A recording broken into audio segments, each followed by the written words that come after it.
Hello guys, welcome back to the channel, and today I want to give you an overview of a recently released strategy RPG on the Nintendo Switch called Goblin Slayer: Another Adventurer Nightmare Feast.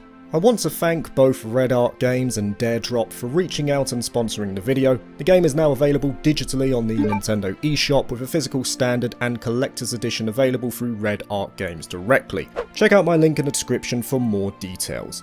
Now, Goblin Slayer, the source material, pretty successful, all said and done. Started as a light novel series with 16 volumes to date, it's got a manga, 2 seasons of anime, including holding the accolade of one of the most shocking first episodes of an anime adaptation ever presented. You guys who have watched it know what I mean. In addition, it's got one movie, and indeed with multimedia success like that, it's gonna get games as well, like this one. Now, despite the history and lore surrounding Goblin Slayer as a series, Nightmare Feast was drawn together as an original story of the four-cornered world that takes place after the defeat of the Demon Lord. The scenario was created by series author Kumo Kagyu, and the art of the main characters was done by Noboru Kanetsuki, the main artist of the Goblin Slayer light novel series. And because of these connections to the original author and artist, the game is faithful to its source material. For example, character names for the most part are not stated, just like in a light novel, instead opting for more descriptive titles like Guildmaster and Squire. You'll be seeing a host of returning characters from the series like the aforementioned Goblin Slayer himself, and the story structure replicates that Monster of the Month feeling that was at the forefront in the light novel series, where there was a consistent split between the adventures of the main group and the more light-hearted slice of life events. Even with those connections though, Nightmare Feast is aimed for both those who are familiar with Goblin Slayer and those who are visiting the world for the first time. In this game you play as a young woman who has just returned from the capital, who intends to take over the lordly duties of her home region following the death of her father.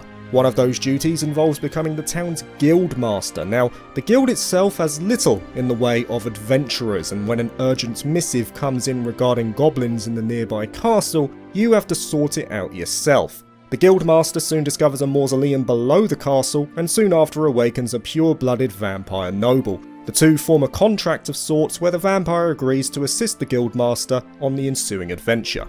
Now, the story of Nightmare Feast proceeds in a fairly rigid structure, and as such there's not much to say as it proceeds from chapter to chapter. Presentation is mostly confined to this visual novel format, with all of the main story voiced in Japanese and narration given through the eyes of the main protagonist. お嬢さん、王都の弁護士か何かだろう？さてはこっちのお貴族様が都に別荘でも買うのかい？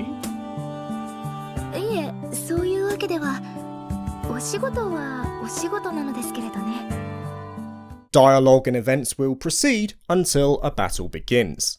As said before, Nightmare Feast is an SRPG, and it's going to feel familiar to anyone who has dabbled in the genre. Initially, you'll choose your party members up to a maximum defined by the mission itself. You can register a number of items to use, which will generally be your consumables for healing, for example, and set obstacles across the battlefield in defined spots. So this is your chance to potentially bottleneck or slow down enemies before the fight begins with bear traps or oil slicks. It is worth noting as well that during my playthrough at least, some of the menus here were not translated, and I have made the development team aware of this. I'd like to believe it will be patched out soon enough. The preparation menus also allow you to choose your fate and chance effects, which are certain boons you can benefit from if conditions are met. Much like the universe of Goblin Slayer, which is often tied to the fate and the rolling of dice, fate and chance takes on a similar approach. For instance, if you meet the conditions for a fate and chance to activate, you'll still need to leave its success up to a dice roll. Even so, a player can choose when and where to take that chance. If they feel the benefit would be better served for a more powerful enemy, they can save it for later as their activation is limited per battle. Now, when the battle begins, you fight on a grid-based layout. Every unit has their own class and race, along with strengths and weaknesses. Goblins, for example, a common enemy in Nightmare Feast, are often weak to piercing attacks. Undead enemies will be weak against holy magic, and so on. It's RPG 101 in that regard. Characters will have unique arts or spells depending on their class, limited by the amount of ability points or spell points they have remaining, and this enriches further as the units level up.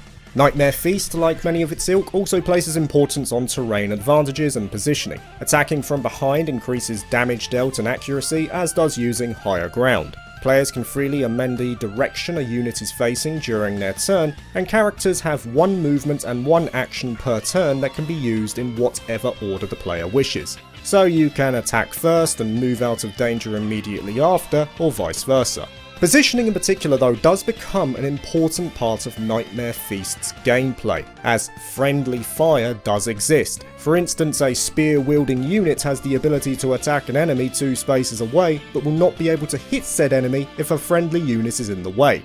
Instead, they're going to hit their ally, so paying mind to formations and positions of units becomes a key part of the game. As for additional features in combat, you can switch on enemy attack and movement ranges, turn off battle animations to speed up the flow of the fights, and there are 2 difficulties from the start. Story mode for those looking for a more simple experience, and adventurer mode for the more strategic veterans. Once a battle ends, all participating units gain experience to both their level and their adventurer rank, with adventurer rank in particular giving access to more fate and chance options and additional abilities for the unit. Now when you complete a mission, you'll spend your time at the Adventurers Guild to prepare for the coming challenges. The guild offers missions to undertake to level up your units, or even interlude missions that delve deeper into the backgrounds of the main characters. The Adventurers list allows you to rank up your members who are eligible and recruit new members to your party.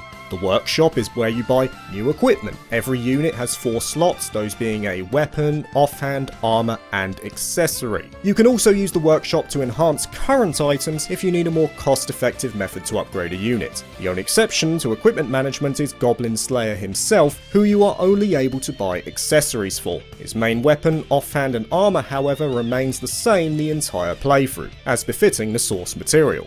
Lastly, there is the item shop, where you can buy yourself consumables and traps. And you're free to prepare for as long as you want before moving on to the next story mission, though that main mission is sometimes gated behind a condition, like completing a number of normal missions first before it unlocks. This is clearly to make sure that the player is up to snuff level-wise before they go into that fight. And ultimately, that does form the vast chunk of the gameplay of Nightmare Feast. You fight, you prepare, you watch the story play out, and continue along those roads until the game concludes. There is certainly a degree of challenge on Adventurer mode. Some of the later missions become quite punishing on player decision making, and some more intricate mechanics open up later on too, ensuring that the strategic gameplay is consistently enriching.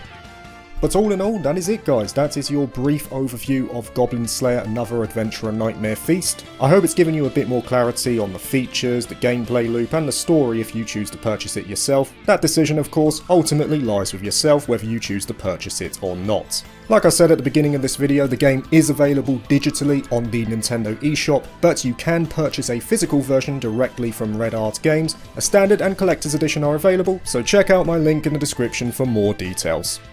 Thank you for watching this video. If you liked it, please like and subscribe for more JRPG content, and consider joining my Patreon if you're interested. Peace!